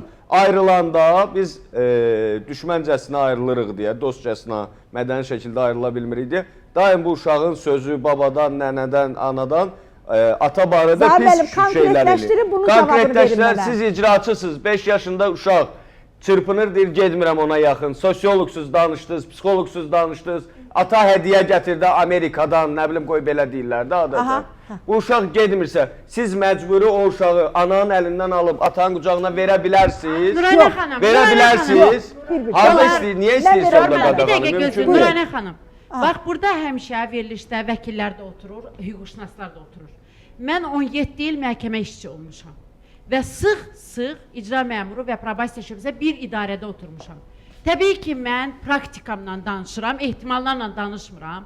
Dəfələrlə olub ki, uşağın qışqırtısı çölə götürüb. Uşaq istəmir, uşaq yad bir kişi kimi yanaşır. Anaya da, atanı biz nəzərə tuturuq. Amma elə ailələr var ki, ananla ünsiyyət. Bəli. Və icra və probasiya şöbəsinin işi birbaşa odur ki, uşaqla ünsiyyətdə icra etsin qətnaməni, düzdür? Amma mən zor gücü ilə dediyim Zaur müəllim. Yox, mən elə bir söz işlətdiyim, mən işlətmədim elə söz. Yox, mən ehtimalla danışmıram, mən praktikanı istifadə edirəm. Davam edin. Dəfələrlə, illərdir biz bu şeyləri gözümüzün qabağında görürük. Görməz ki, bu qədər axayını danışmaram. Uşaqla, uşaq qışqırır, uşaq ağlayır, uşağı sakitləşdirir, uşaq konfet verirlər, uşağa saqqız verirlər, uşağı psixoloq dəvət edirlər, uşağı qəyyumluq himayəndəli orqan dəvət edirlər, uşağı 10 dəqiqə saxlayırlar otaqda, yola sallar anası ilə, gələn səfər 20 dəqiqə. Yəni, mümkünsüz həyatda bir şey varmı ölümdən başqa? Məncə yoxdur. Uşağı yavaş-yavaş ünsiyyət yaradırlar, yavaş-yavaş öyrədirlər, uşaq adi çöldə, kimsə yaxınlaşanda, desə ki, əli vermənə... Reklamlara çıxan reklamlardan sonra davam edəcəyik. Birdavid Uşaq İnkişaf Mərkəzinin baş sponsorluğu ilə çıxış yolu reklamlardan sonra davam edəcək.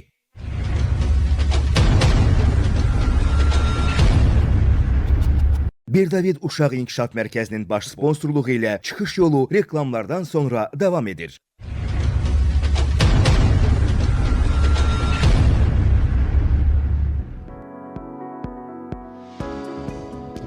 Davam edirik, əziz tamaşaçılarımız. Buyurun Elmirə xanım, bax uzun illərdir təhsil sahəsindəsiz, yeniyetmələrin arasındasınız, məktəblilərin arasındasınız, valideynlərlə ünsiyyətdəsiz. Siz nə təklif edirsiniz? Bax belə valideynlərə, bax belə bir situasiyada çıxış yolu nədə görürsünüz? Mən yenə bayaqki fikrimə qayıdıram. Mən hər iki hüquqşünası və vəkili vətəndaşlar dinlədim və həqiqətən də həyatda nəzəriyyədən çox praktik üstünlük təşkil edir. Onların praktik yönümdən yanaşması həqiqətən düzdür. Mən özüm 2 ilə yaxın uşaqlar qəyyum üzrə inspektor işləmişəm Sabah rayonunda. Və bu cür hallarla ana-ata arasında olan uşaqları görüşdürmüşəm. Və belə çətin hallarla mən də üzləşmişəm.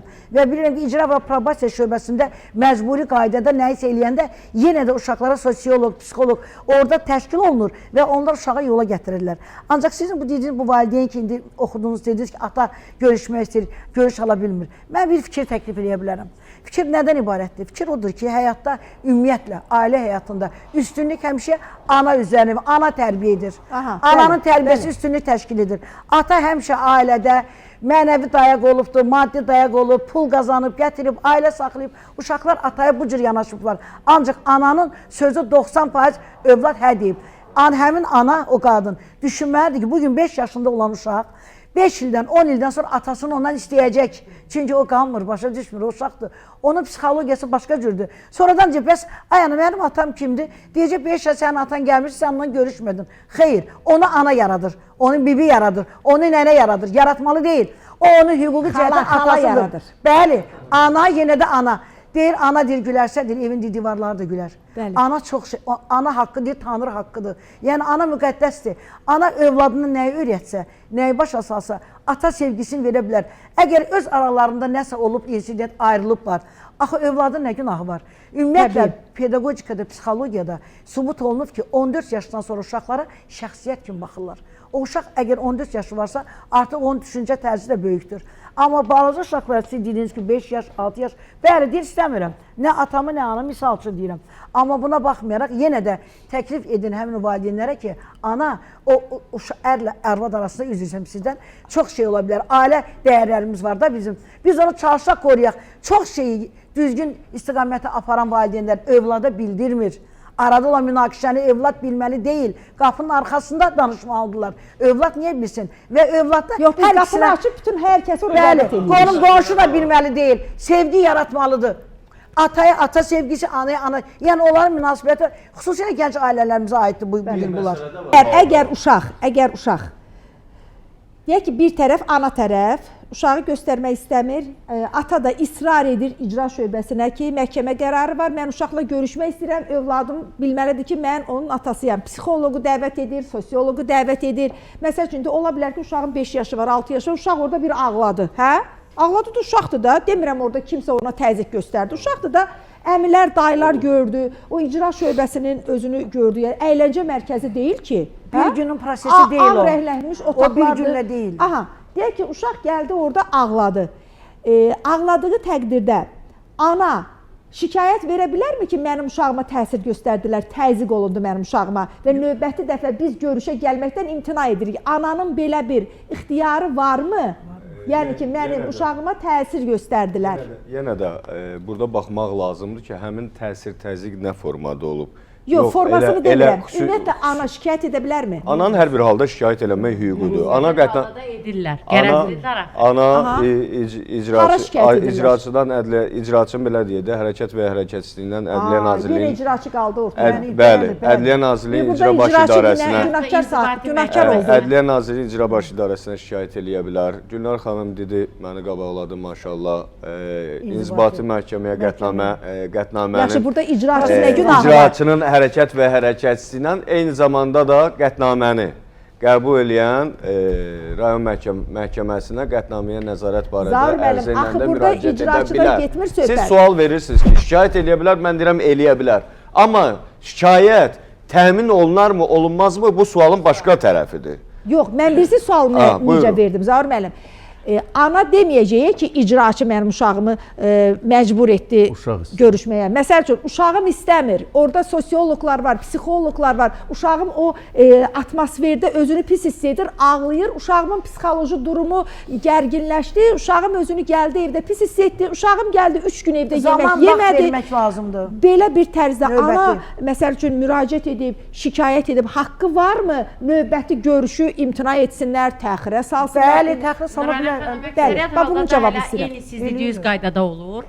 Yəni uşaq heç ağlamayıbsa da belə, cüzi belə səsi çıxıbsa da, yəni burada həmkərar hamısı bu işlərlə tez-tez siz qarşı rastlaşırsınız və bilirsiniz ki, praktikada onlar elə analar bəhanə axtarır ki, şikayət etsinlər. Bəli. Amma o şikayətə baxmayaraq yenə də psixoloq dəvət olunur və uşaq şərait yaradılır ki, müsbət uşağın maneəfinə toxunmadan şərait yaradılır ki, digər uşaq görüşməsində uşağa təsir göstərən bir hallar olmasın. Deməli, ana şikayət edə bilər. Zaur müəllim, belə olan təqdirdə ata nə etməlidir? Belə olan təqdirdə ata yenə görüşün tələb eləməlidir icraçıdan, görüş təmin olunmalıdır. Təbii ki də indi lazımdırsa orada fasilə verilir, lazımdırsa psixoloq dəvət olunur, sosioloq, ekspert, mütəxəssis dəvət olunur.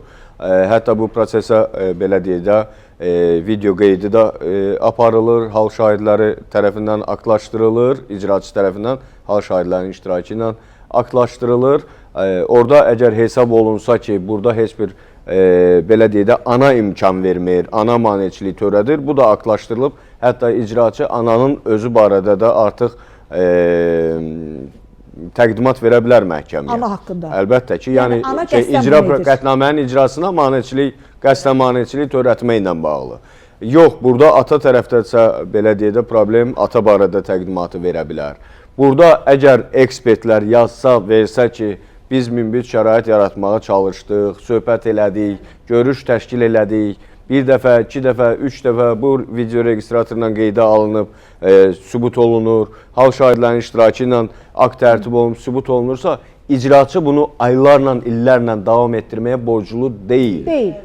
İcraçı mümkün deyilsə, qətnamənin icrasının mümkünsüzlüyü ilə bağlı Yenidən qətnaməni qəbul etmiş məhkəməyə təqdimat verir. Ay hakim, mümkün deyil, mən neyniyim? Bəzən təcrübədə, ki ehtimalla danışmıram, təcrübədən danışıram, dedim axı qətnamələr var. Hə, bəzən necə olur? Təcrübədə görürsən ki, ekspertlər rəy verir son dövrlərdə ki, uşaq atadan da, anadan da kənar, hər ikisinin rahat görüşə biləcəyi, eyni dərəcədə ünsiyyət qura biləcəyi bir hansısa bir sosial müəssisəyə yerləşdirilsin. Amma hətta belə bir icraçılar təcrübədə olub, icraçılar belə bir rəy veriblər.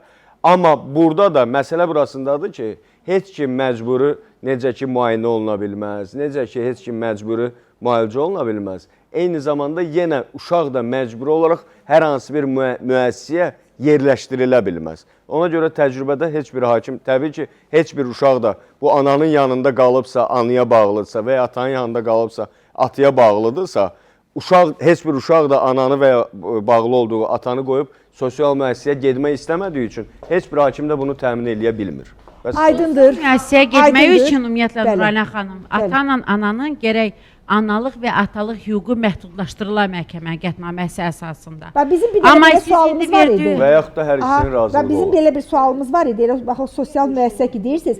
Ana bizə yazıb ki, xəstəlikdən əziyyət çəkirəm. 2 uşağım var, az yaşlıdırlar, baxa bilmirəm. Bir neçə müddətlik uşaqlarımı hara verə bilərəm? Və ikinci bir sual verir ki, əgər 1 il orada qalsalar, daha sonra məni analıqdan məhrum edib uşaqlarımı əlimdən ala bilərlərmi? Ana xəstədir, İbrahim müəllim, belə yəqin valideynlər sizin ətrafınızda da var. Deyək ki, ana xəstədir, tək qadındır, ata yoxdur, uşaqlara baxmaq imkanı məhduddur və uşaqları harasa vermək istəyir. Ümumiyyətlə, hara verə bilər və verdiyi andan sonra sizdən cavabı alacağım ki, yəni 1 il uşaqlar hansısa bir müəssisədə qalarsa, sonra ana narahatdır. Bilirsiniz, insandır, fikirləşir ki, mənim övladım 1 il orada qalacaq. Bəlkə 1 ilin tamamında deyəcəklər ki, sən analıqdan məhrum olunursan. Aha, buyurun. Onun üçün mərkəzə sığınacaqlar var ki, onlar uşaqlar oraya yerləşdirirlər. Zaten biz inklüziv sahə olaraq bu valideynlərlə daha çox işləyirik. Birisi ki, uşaqları cəmiyyətə inteqrasiya etməli, birinci valideynlərdən başlamaq lazımdır. Yəni, bu mövzuda məncə birinci onları sistemləşdirmək lazımdır və rahat şəkildə cəmiyyətə inteqrasiya etmək lazımdır. Bir də bu mövzular bizim sahənin tam əksidir, yəni, amma biz Hacı bəylə səhərdən aramızda danışırıq ki, bununla bağlı böyük bir konferans eləmək olar. Mənim işim zaten biz tədbirin təşkil və idarə olunmasıdır. Xüsusən qlobal mövzuları işıqlandırmaqdır və bununla bağlı şəxsən məncə bu illərin bir maraqlı bir konferans keçir, elə sizin çıxış yolunda maraqlı bir layihə sistemləşdirə bilərik. Çünki həqiqətən çox böyük boşluqları var. Çünki belə bir reallıq var da, məsələn, hər kəs danışır, qulaq asıram. Məsələn, bir uşaq psixoloqla danışdı, dedi, okey, hamısı alınır, yenə də ananın yanına gedir. Və yaxud da yenə də atanın yanına gedir. Yenə deyir ki, məsələn, yalan danışır, boş söhbətdir, inanma və s. danışır. Yenə elə bir danışır və yerdə qalan valideyn gəlir, hər şey sistemləşdirilir. Hər şey valideyndən başlasa, uşaq üçün daha yaxşı olur. Bayaq Hacı bəy də, aynen, bayaq Hacı bəy də zaten vurğuladı ki, bizdə bir dənə mənfi situasiya bilirsiniz nədir? Kimləsə dalaşırıqsa və yaxud kimləsə ayrılırsa, ancaq negativlərə kökləndirir və ancaq negativlərdən danışırıq. David Uşaq İnkişaf Mərkəzinin baş sponsorluğu ilə çıxış yolu reklamlardan sonra davam edəcək.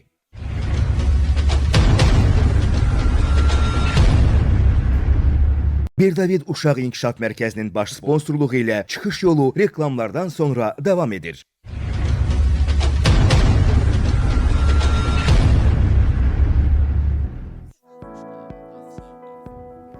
Əziz tamaşaçılarımız, davam edirik. Bugün proqramımızın bir yaraşıqlı qonağı var. Yusif balamız biraz öncə bizə çox gözəl bir mahnı ifa etdi, Şuşanın dağlarını. Yusif gəlsin, görüm indi ikinci nə mahnısını ifa edəcək. Gəl Yusif, mikrofon buradadır. Gəl mənim balam, götür mikrofonu. Yusifə uğurlar arzu edirik. Babək müəllimin tələbəsidir. Bu arada diqqətinizə çatdırım. Gözəl bir mahnı ifa edəcək. Hansı mahnını? Gül mənimdir. Gül mənimdir. Buyur, buyur əzizim.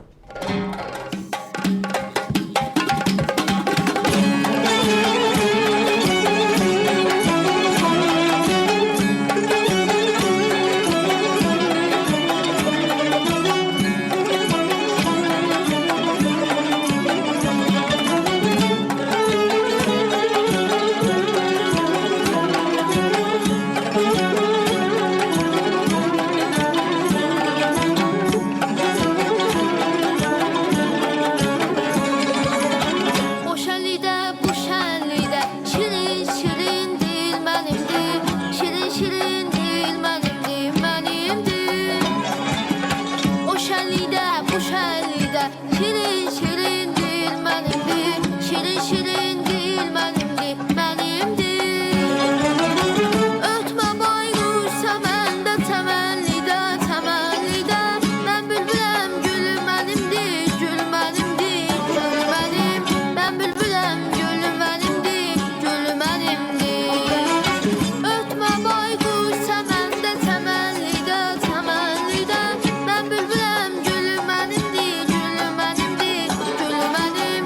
Mən bülbüləm, gül mənimdir, gül mənimdir, gül mənimdir, gül mənimdir, gül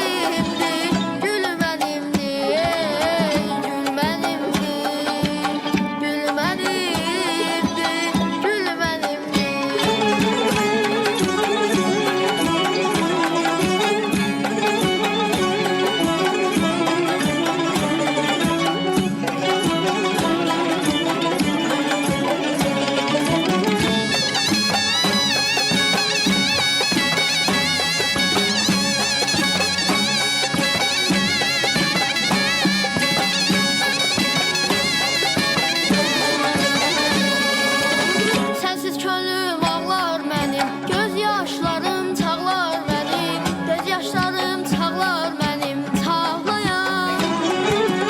Sənsiz könlüm ağlar mənim, göz yaşlarım çağlar mənim, göz yaşlarım çağlar mənim, çağlayan. Fərhad olsam da mənim dağlar mənim, dağ mənim. Məsul olsam çöl mənim, çöl mənimdir, çöl mənim. Məsul olsam çöl mənimdir, çöl mənimdir. Fərhad olsam da mənim dağlar mənim, dağ mənim. Məsul olsam çöl mənim, çöl mənimdir, çöl mənim. Məsul olsam çöl mənimdir, çöl mənimdir, çöl mənimdir, çöl mənimdir, çöl mənimdir, ey çöl mənimdir, çöl mənimdir, çöl mənimdir, çöl mənimdir, çöl mənimdir, çöl mənimdir, ey çöl mənimdir, çöl mənimdir, çöl mənimdir. Sən, əhsən. İndi bilmirəm Yusifə əhsən deyim, müəllimi Babək müəllimə əhsən deyim. Çox sağ ol. Çox gözəl. Çox gözəl oxudun. Çox sağ ol. Uşağım. Təşəkkür. Sözün Allah var. səsin qüvvət versin. Bəli var. Buyur əzizim, buyur. Nurani xanım, efir vasitəsilə sizə təşəkkürümü bildirirəm. Məni efirə dəvət etdiyiniz üçün və əməkdar artist hörmətli Babək müəllimə salam deyirəm. Və 29 mayın 29-u Aha. ustadımın doğum günüdür və Babək müəllimi. Bəli, Ad bəli. günüdür, mayın 29-u. Bəli. Gözəl. onu doğum günü münasibəti ilə təbrik edirəm. Eləcə bəri başdan. Bəli, bəli. Və Təşəkkür, təşəkkür. Biz də səninlə bərabər Babək müəllimi ürəkdən təbrik edirik. çox sağ ol. Sənə təşəkkürümü bildirirəm ki, bax müəlliminə, ustadına belə dərin hörmət, rəğbət bəsləyirsən. Eşq olsun sənə. Çox sağ ol. Səni yenə dəvət edəcəm. Yaxşı? Çox sağ olun. Təşəkkür edirəm. Yaxşı yol sənə. Alqışlarımızla Yusifi yola salaq. Sağ ol Yusif, uğur olsun sənə. Bəli, Babək müəllimin ad günü demişkən mən bir sirr açım. Bizim dəyərli Elmirə xanımın da ad günüdür. Doğum günüdür, bəli. Biz Elmirə xanım, bəli, biz hər zaman söyləyirəm ki, müəllimlərimizə xüsusi bizim hörmətimiz, rəğbətimiz var və Elmirə xanım bizim üçün başqa bir insandır. Elmirə xanım ömrünü müəllimliyə, pedaqogikaya həsr edən bir insandır. Ziyalı bir xanımdır. Hər zaman yeniyetmələrin arasında olub, elm adamıdır. Elmirə xanım Azərbaycan Yazıçılar Birliyinin üzvüdür. Özünün gözəl şeirləri var. Həmçinin Elmirə xanım digər şairlərimizin şeirlərini o qədər gözəl şəkildə qiraət edir ki, adam qulaq asdıqca qulaq asmaq istəyir. Elmirə xanım, sizə can sağlığı arzu edirik əzizim. Sevirik sizi. Minnətdaram. Nurani xanım, sizin təbrikiniz doğru mənim üçün gözlənilməz oldu. Ancaq onu deyim ki, biz həqiqətən bütün dövrlərdə müəllimlik ən yüksək ləyaqət sahibləri olublar. Yəni zamanımıza görə müəllimlər həmişə cəmiyyətin ən aparıcı üzvləri olublar. Çünki cəmiyyət üçün vətəndaşlar yetişdiriblər. Bugünkü müəllimlərimiz gənclərimizi gələcəyə hazırlayırlar. Hər tərəfli bilik verirlər onlara. Azərbaycan gələcək ləyaqətli vətəndaş kimi yetişdirirlər. Və mən deyərdim ki, uzun illər, bəlkə də yüzlərlə, minlərlə deyərdim. Çünki çox rayonlarda işləmişəm. Elə Bakının 6 rayonunda işləmişəm, öz rayonumuzda işləmişəm. Ancaq müəllimlərlə işləmişəm. Yəni sahəm bu olub, metodist, metod kabinet müdürü olaraq. Ancaq həmişə mən görmüşəm ki, doğrudan da müəllimlik böyük vəzifə və mənəvi borcdur. Bugün sizi də, məni də, burada əyləşən hər bir kəsi həyata hazırlayan müəllimdir. Müəllim böyük qüvvədir. Görürsən, dünyanın ən böyük müdrikləri deyiblər, Böyük İskəndərə sual veriblər, atanı çox sevərdim müəllimini. Deyərdi ki, müəllimi daha çox sevirəm deyib. Nədən? Çünki atam məni göylərdən yerə indirib, ancaq müəllim məni yerdən göyə qaldırmışdır. Yəni, müəllimlik vəzifəsi bütün dövrlər üçün zəngindir. Gələcəyimizi hazırlayır o. Ona görə mənə dərs deyən müəllimlərimlə də fəxrlənmişəm. Onlar da həmişə orta məktəbdə əla bitirmişəm, ali məktəbdə. Və həmişə də düşünmüşəm ki, bugünkü müəllimlərimizi nə qədər onlar çətinlik çəksələr də bugünkü məktəb həyatı ilə bağlı çox hadisələrin şahidiyəm mən. Və görürəm ki, müəllimlər biliyini, bacarığını son nəfəsinə qədər, beyninin məhsulunu, ürəyinin sevgisini, ruhunu, hər şeyini şagirdə verməyə çalışırlar. Çünki həmişə yaşar bir məhəbbət var. O məhəbbətə müəllim məhəbbəti deyirlər, şagird məhəbbəti deyirlər. Azərbaycan müəllimlərinin qarşısında mən baş əyirəm və hamısına böyük sayğım və hörmətim var. Çox sağ olun, minnətdaram ki, siz də bugün məni təbrik etdiniz. Çox sağ olun. Sizin simanızda bugün ad günü olan müəllimlərimizin hər birini bağrımıza basırıq, öpürük və təbrik edirik. İndi sizdən verilişin əvvəldə demişdim ki, biz şeir oğurlayacağıq. Biz onu səbirsizliklə gözləyirik. Öz şeiriniz olacaq, yoxsa? Fərq etməz mənim üçün. Öz şeiriniz olsun. Ürəyinizdən bu dəqiqə nə gəlirsə buyurun, dinləyək. Həsrətindən oda düşüb yanıram. Şirin dillim, mehribanım, hardasan? Bir iynəsi itən bir il axtarar. İnsaf eylə, çıxdı canım, hardasan? Sinəmdə həsrətə məlala döndüm. Dağlarda bir ürkək marala döndüm. Sənə neylədim ki, xəyala döndüm? Puç oldu şöhrətim, şanım, hardasan? Niskilliyəm, valih oldum gözünə. Vuruldum ilk dəfə şəkər sözünə. İcazə ver atəşinə, közünə, ürəkdən od tutub yanım, hardasan? Bu mənim şeirlərimdən biridir. Gözəl şeirdir, gözəl şeirdir. Gözəl şeirdir, niskilli şeirdir. Ürəyimdə bir həsrətin qəmi var. Elə qəmdir, heç bir qəmə bənzəməz. Ürəyimin bir pərişan dəmi var, elə dəmdir, heç bir dəmə bənzəməz. Sümbülünə yanğın düşmüş zəmiyəm. Qəm selində qərq olmuş bir gəmiyəm.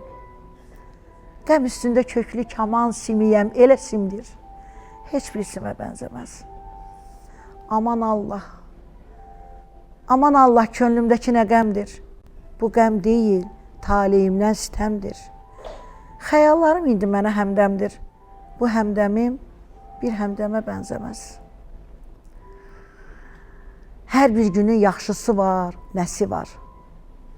Ürəyimin bir pərişan səsi var.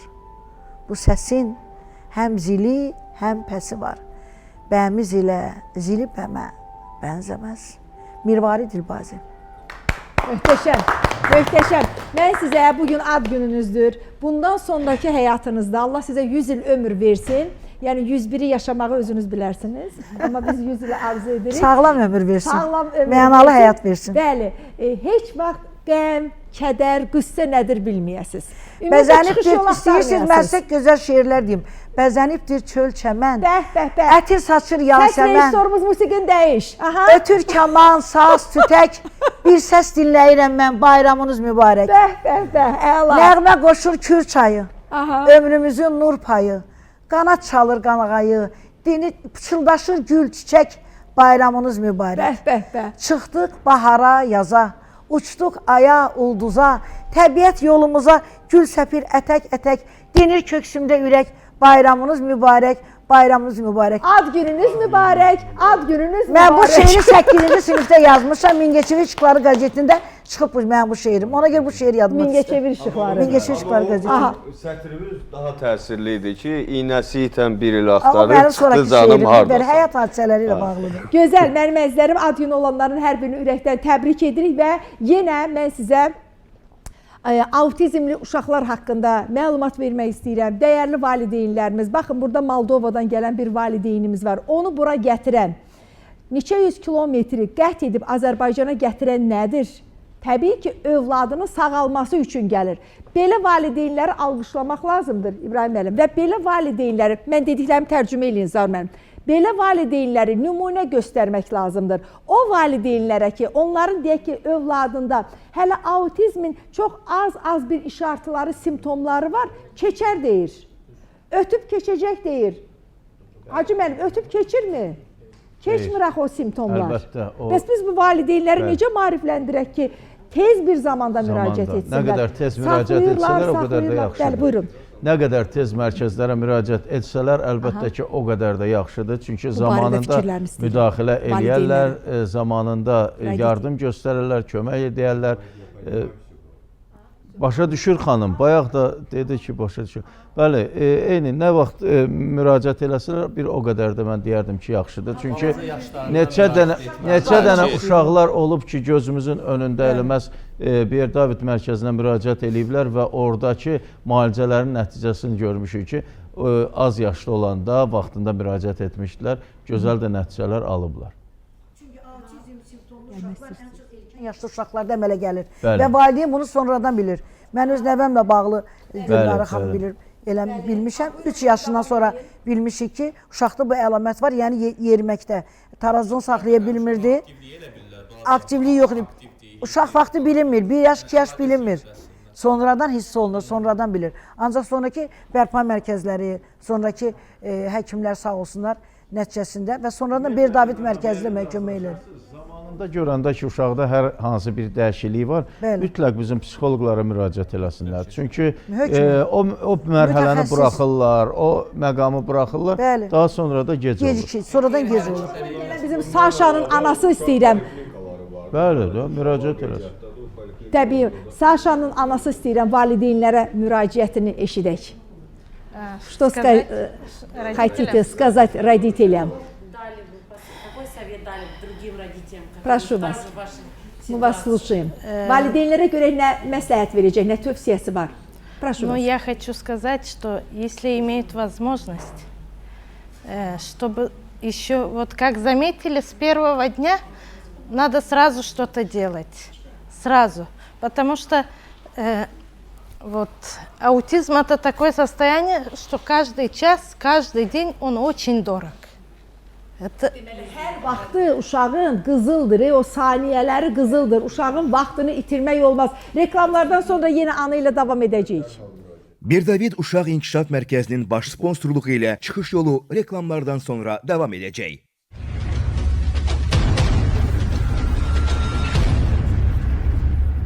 Bir David Uşaq İnkişaf Mərkəzinin baş sponsorluğu ilə çıxış yolu reklamlardan sonra davam edir.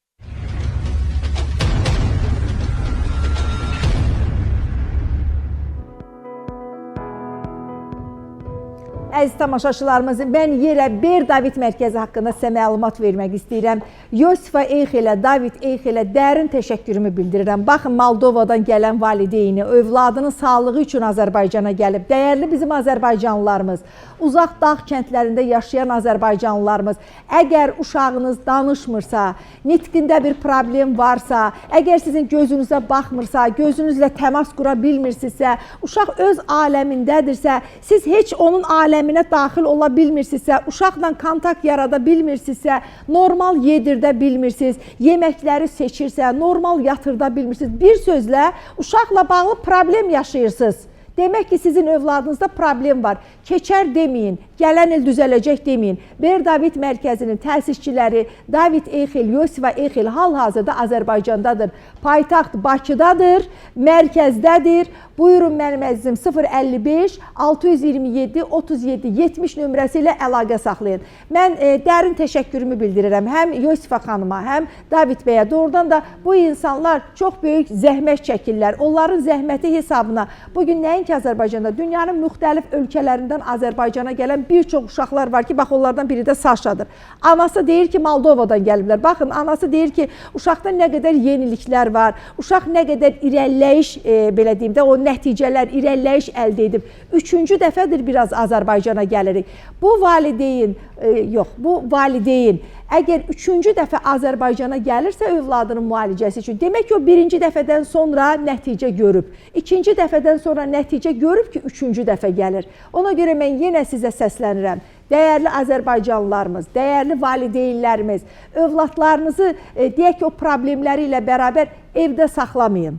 Hansısa bir sosial şəbəkədən kimsə hansısa müalicə ilə məşğuldur, bildiniz, bilmədiniz, o müalicələri övladlarınıza tətbiq etməyin. Mütəxəssis olmayan şəxslərin yanına övladlarınızı aparmayın.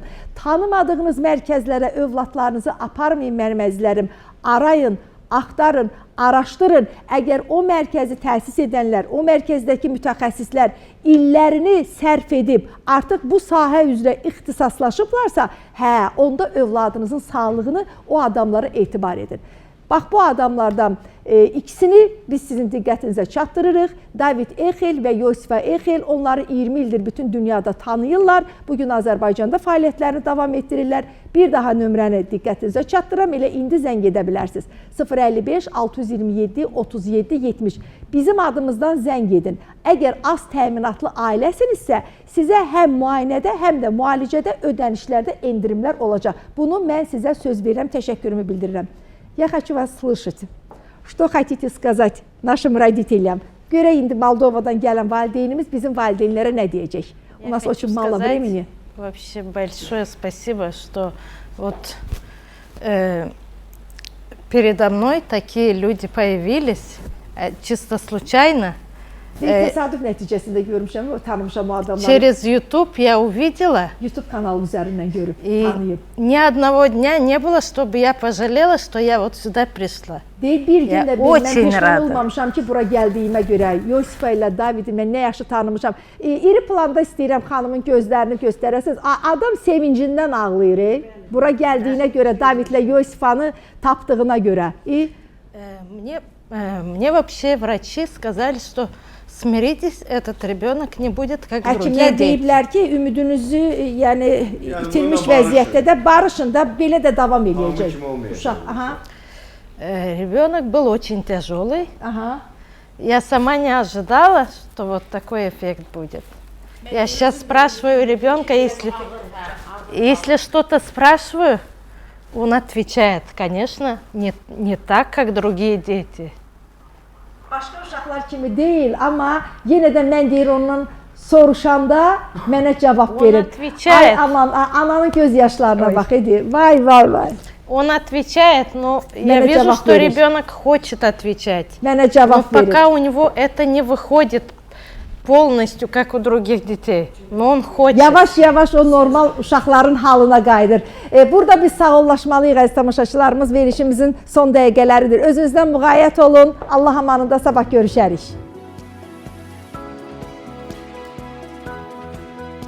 Bir David Uşaq İnkişaf Mərkəzinin baş sponsorluğu ilə çıxış yoluna baxdınız.